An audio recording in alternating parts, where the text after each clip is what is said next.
Power star Pawan Kalyan మొదటిసారి periodical action కథతో వచ్చిన సినిమా హరియరు వీరమల్లు. నిర్మాత ఏం రత్నం సమర్పణలో మెగా సూర్య ప్రొడక్షన్ బ్యానర్పై ఏ దయాకర్ రావు యొక్క మూవీని అత్యంత భారీ బడ్జెట్తో తెరకెక్కించడం జరిగింది. ఇక నిధి అగర్వాల్ పవన్ కళ్యాణ్ సరసన హీరోయిన్గా నటించగా బాబీ డియోల్ కీలక పాత్ర పోషించడం జరిగింది. సత్యరాజ్, అయ్యప్ప శర్మ, రఘుబాబు, సునీల్, సుబ్బరాజు తదితరులు కీలక పాత్ర పోషించడం జరిగింది. హరియరు వీరమల్లు సినిమా జూలై 24న విడుదలైంది. అయితే ముందు రోజు జూలై 23 నుంచే స్పెషల్ ప్రీమియర్ షోలు కూడా వేయడం జరిగింది. ఇక మూవీ చూసిన ప్రతి ఒక్కరు కూడా తమ దినశైలిలో ప్రశంసలు అయితే కురిపిస్తూ ఉన్నారు చిత్రబృందంపై. ఇక మూవీ విషయానికి వస్తే వీరమల్లు దొంగతనాలు చేసి అవి పంచిపెడుతూ ఉంటాడు. ఎవరైనా దొంగతనం చేసి పెట్టమంటే చేసే డబ్బులు తీసుకుంటూ ఉంటాడు. ఇక ఇతని గురించి తెలిసి కొల్లూరు సంస్థానం రాజు పిలిచి నిజాం నవాబు కులీ కుతుబ్ షా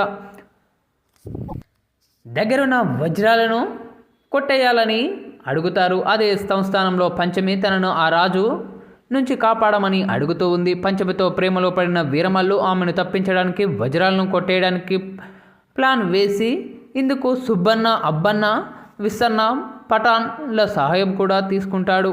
హైదరాబాద్ చార్మినార్ వద్ద నిజాం సైనికులతో పోరాడి వజ్రాలు దొంగిలించి పంచమిని తీసుకొని పారిపోతుంటే పంచమి వీరమల్లును కొట్టి ఆ వజ్రాలను తీసుకొని పారిపోతుంది. దీంతో వీరమల్లును నిజాం సైనికులు పట్టుకొని కులీ కుతుబ్ షా దగ్గరికి తీసుకెళ్తారు. కులీ కుతుబ్ షా వీరమల్లు తెలివి, ధైర్యం తెలుసుకొని తన వజ్రం కోహినూర్ ఢిల్లీలోని ఔరంగజేబ్ సింహాసనం మీద ఉంది, దాన్ని కొట్టేసి తీసుకురావాలని చెబుతాడు. ఓ పక్క ఔరంగజేబ్ దేశం మొత్తం ఆక్రమించాలని, అందరినీ మతం మార్చాలని, లేకపోతే పన్ను కట్టాల్సిందే అని దారుణాలు చేస్తూ ఉంటాడు.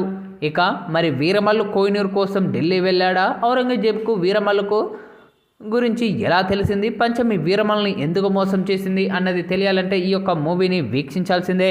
ఇక తాజాగా విడుదలైన ఈ యొక్క మూవీని చూసిన సినీ రాజకీయ ప్రముఖులు కూడా తమ శైలిలో ప్రశంసలు కురిపిస్తూ ఉన్నారు చిత్రబృందంపై. అయితే ఈ నేపథ్యంలోనే తాజాగా ఈ యొక్క మూవీని వీక్షించిన మెగా కోడల్ ఉపాసన తనదైన శైలిలో ప్రశంసలు కురిపించారు చిత్రబృందంపై. పవన్ మామయ్య సినిమా చాలా అద్భుతంగా ఉంది. ఇక ఈ యొక్క సినిమాలో వచ్చిన యాక్షన్ సన్నివేశాలు కానీ, మీరు చెప్పిన డైలాగులు కానీ చాలా అద్భుతంగా ఉన్నాయి. నిధి అగర్వాల్కు మీకు మధ్య వచ్చిన సన్నివేశాలు కానీ, మరీ ముఖ్యంగా కీరవాణి అందించిన బ్యాక్గ్రౌండ్ బీజిఎం కానీ, సాంగ్స్ కానీ చాలా అద్భుతంగా ఉన్నాయి.